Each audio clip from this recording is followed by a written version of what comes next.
Time for another board game review, and this time we have the game The King is Dead 2nd Edition. This was sent to me by Osprey Games, and is designed by Pierre Sylvester. The king is dead, the kingdom is divided. Three factions, the Scottish, the Welsh, and the English, vie for control, all too evenly matched to seize it for themselves. As instability builds and foreign invaders loom, Britain is desperate for a ruler, but who should bear that mantle?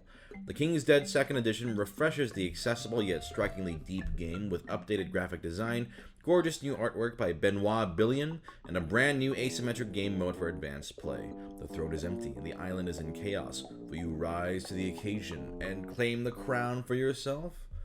Let me show you how to play. So in The King is Dead, each player starts with 8 action cards in their hand, and their goal is to win the game, and there's 2 different ways the game can end. You've got coronation and invasion, which I'll go into later. On your turn, you either take an action or pass. You keep going around the table. When you take an action, you play a card from your hand and do the effect. After taking an action, you always summon a follower to your court. This is explained in more detail later. If you pass, you forfeit your turn for the round, and when play comes back to you, you can choose to take an action as normal or pass again. If all the players pass in sequence, then you gotta resolve a power struggle. To resolve a power struggle, you must find the contested region. To do so, find the face-up region card in the lowest numbered space around the board. In this case, it's Strathclyde at number 1. So yeah, if every player has passed, that's when you do one of these power struggles.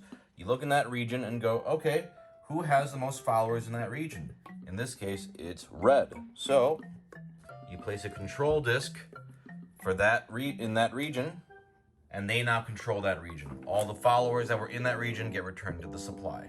If there is a tie in the region, like let's say for example, we had done a power struggle in Gwynedd. In this case, since there's a tie for blue and red here, it becomes unstable and you place one of these on there. Either way, once you finish a power struggle, you flip that card over. It is now done. So that was power struggles. Now throughout the game, you will take actions to place, move, and remove followers across the board. By doing so, you can influence which faction gains control of each region during a power struggle. So to take an action, you play a card from your hand and resolve its effect. In this case, it would be, you place 1 yellow, 1 red, 1 blue in any region. So you'd be like, okay, I'm gonna go here, here, here. Something like that. When resolving an action, you can never place or move followers into these controlled regions. These are set. Once you finish resolving an action, you discard the card. It can no longer be played for the rest of the game. You may look at the other cards in your discard pile, but you cannot examine the discard piles of other players. After you take an action, you must summon a follower to court. To do so, choose any follower in any region and place it in front of you. So let's say I go, okay, I'm going to take this one. At the beginning of the game, you start with two followers, so in your court, you will put it over here. You can choose a follower from a region that your action didn't involve. You cannot choose a follower from the supply. It must be from one of the regions. Now, you keep playing actions and or doing power struggles. The game ends with either a French invasion or the coronation of the new ruler.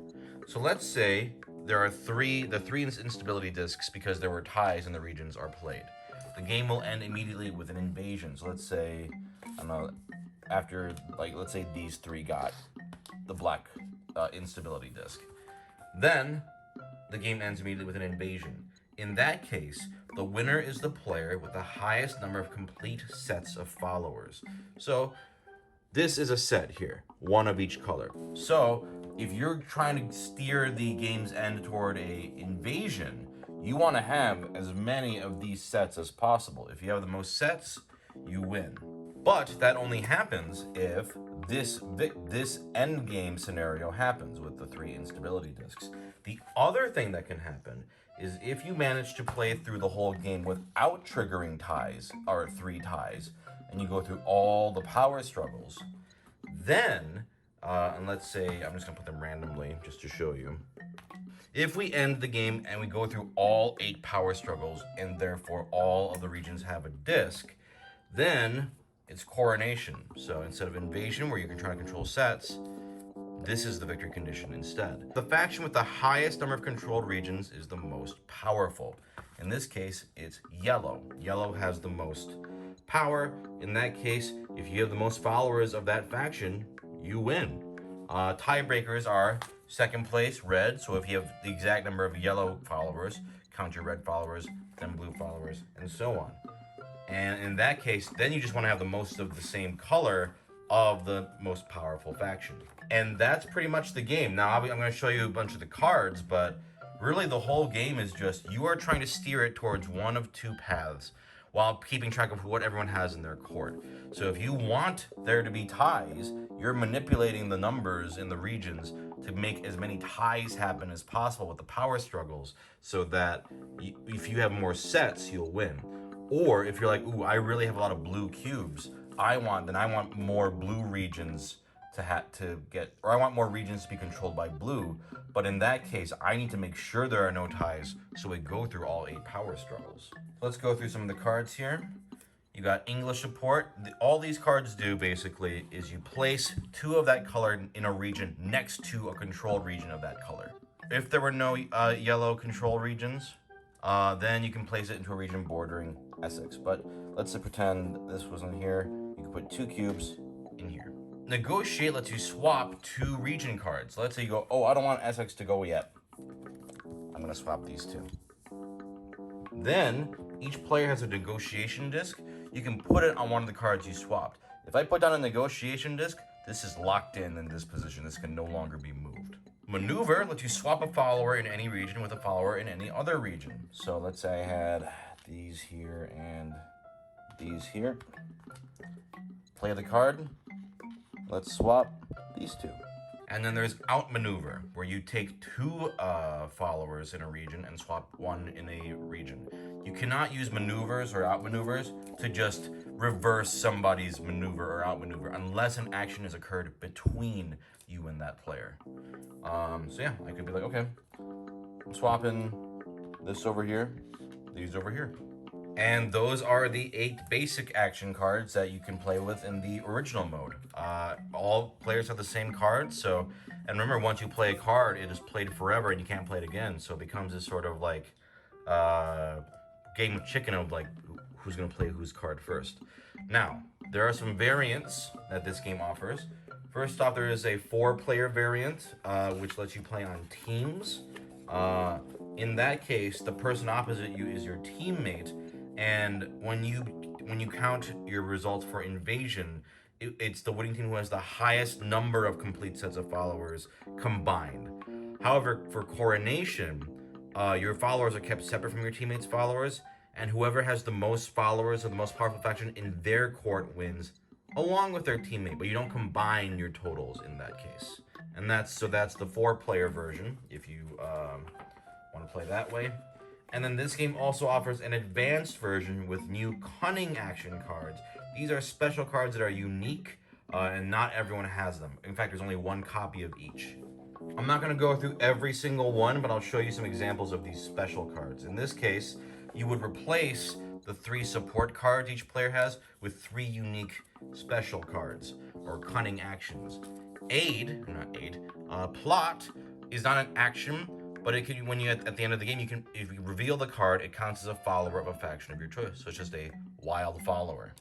Suppress, return an English follower to the supply from any region that borders a region controlled by the English. Then return another follower to the supply from that region. Place a follower from the supply into that region. So this can remove cubes and switch cubes. Aid, find the faction with the most followers in the supply. Place 2 followers of that faction to any region. Spy, resolve the effect of an action card that is face up on top of another player's discard pile. So those are just some examples of some of the tricky Cunning actions you can include in the game, if you would like to make it asymmetric, but, you know, a twist on the original game.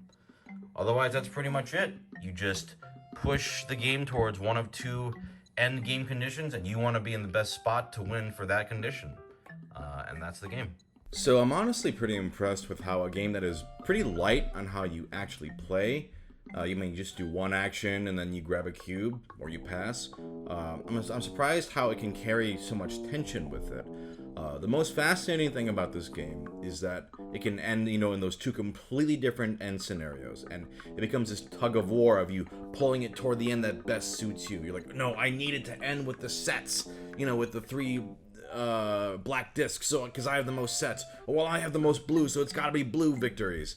I also love that with only the 8 action cards in your hand for the whole game, there's this constant fretting of, should I play this now? But if I use up all my cards, I'm a sitting duck later, because once you use your cards, you're done.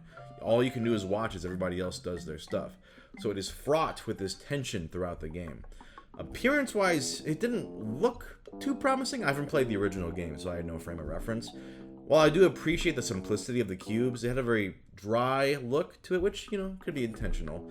Also, on your first play of the game, it can be pretty overwhelming, because until those power struggles start happening and you start putting the discs on, you're honestly not really sure what you should be doing with your cards in the start, because there's just so much going on, and you're like, I don't know, it could go any way. But once people start collecting those cubes in front of them and their courts, and once those power struggles start resolving and the discs enter the board, it becomes clearer and clearer. And by the second half, then everyone's at each other's throats, trying to be the sneakiest bastard and pulling the game towards their desired end scenario. It's definitely a game that's meant to be played over and over again. The advanced mode with the special cards is mean and fun. It may take away from the purity of everybody knows what everybody has feel. I personally liked the special cards, but I can understand if it disrupts the balance for some people. My only gripe about this game is, like I mentioned before, I feel like the first couple rounds can be pretty obtuse, and a lot of players, especially new players, were like, wait, what? I don't know what I'm doing, But once those couple discs, start appearing, and then everyone goes, oh, okay, you're pushing it towards one of 2 different ends, then the tension of the cards and the power struggles unfolding is palpable. It's a fun game. It's a very, very interesting design. I don't know a lot of games offhand that have that sort of like, it could end 2 completely different ways, but I enjoyed that, and I thought this was very good.